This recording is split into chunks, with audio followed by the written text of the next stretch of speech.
Hi everyone, thanks for watching another InfoSec Hub video. Welcome to all the new subscribers on this channel. I just finished my PuSense and OpenSense video series, and we will move on to something also very exciting, at least that's what I think. And after this video series, which will all be about Tor, then we'll move on to Kali Linux. But this is going to be the first video in a video series. So I opened up the Tor browser, and as you are, used by me, what I do is I run TailsOS here in a VirtualBox environment. So the base system is Windows 10, and I run it here inside this VirtualBox manager, all for free. You can do the same if you're a Windows 10 user, just to check it out. So that's the basis. So what is Tor? Tor is the Onion router, and it allows you to browse privately, at least to a certain degree, and you can defend yourself against tracking and surveillance on the internet, block trackers, resist fingerprinting. Here you have all the works. They say browse freely, you're free to access sites on your home network that may be blocked. Yeah, maybe certain websites are blocked on IP basis, who knows. You can reroute your internet connection, because you at home, you have an IP address. Everybody has an IP address, otherwise you wouldn't be able to watch this video. And when I go online and I have here onion circuits active, no, let's first go to the first thing. What is Tor?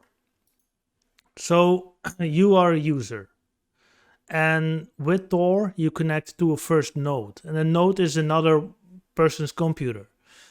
After this first node, the request that comes originally from you, the user, goes to the second node and to the third node. So here you have the second node in the path and the last path. So you have the first node, and you have this one is the exit node. So your original request will be rerouted to many computers all over the world called Tor nodes, and the exit node of the Tor network will access the servers that you request, and it will be rerouted back to all these computers, back to you, thus hiding your identity, hiding your IP address.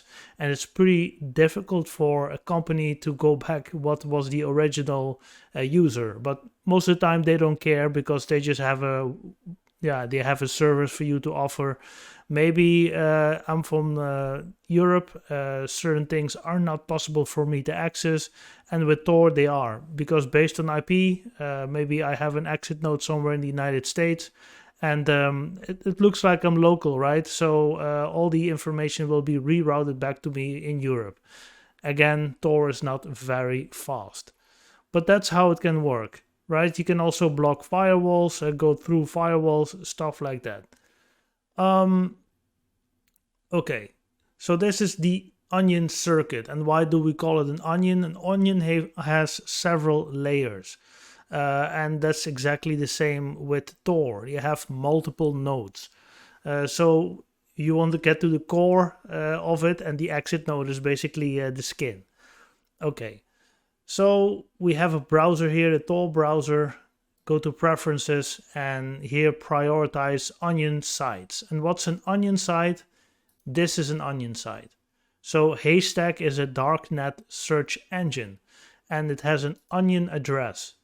A normal website here has, we're all familiar with this, but a .onion address means that this is on the dark web already, and we have access to the dark web. Well, let's see if this new version 3 address will work. I hope so I can show you. But just for the sake of this tutorial, this site was loaded from the DarkNet. And yes, this works. So here you can, this is your search engine on the dark web, which we'll go into a second video.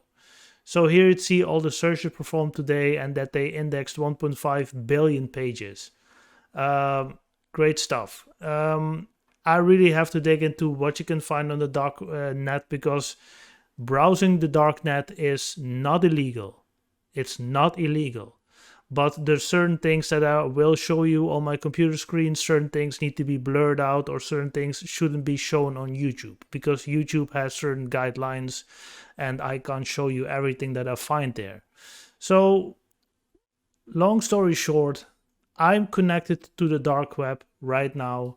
You can see the onion circuits here, the bandwidths that I have, and these are all the nodes that I can connect to, right? In various countries around the world. If I do a quick what's my IP.com, so checking what's my IP address, this is not my IP address. I have a different internet address, a WAN address. This is not my address. Sorry. But it is from the Netherlands, where I'm located. This is a different province and this is a different city. So my internet connection is already going to probably one or two Tor nodes in the Netherlands, and the exit node is in this city here in the Netherlands, and this is the IP address that's that's granted to me. But when I do when I reload it, I probably get another. You see, I got another IP address, and this time it's from Germany. So basically, every once in a while you'll get a new IP address, thus making it more difficult for you to be tracked down. Tracking on the internet is very easy because you have a certain fingerprint on your browser. That coupled together with an IP address, sometimes you're even logged into a service like Microsoft or Google. All those kind of things make it very easy for you to be tracked on the internet. And if you don't want that, then Tor is a great solution. The dark web, again, it's not illegal to browse, but certain things that you will find on the dark web that you interact with, I don't want to be too crazy about it, but you can hire hackers, for instance. Maybe you can even hire a hitman. You can order drugs. All that kind of illegal stuff is also happening on the darknet. And it's more difficult for the law enforcement to really go after those people that do this kind of stuff on the darknet.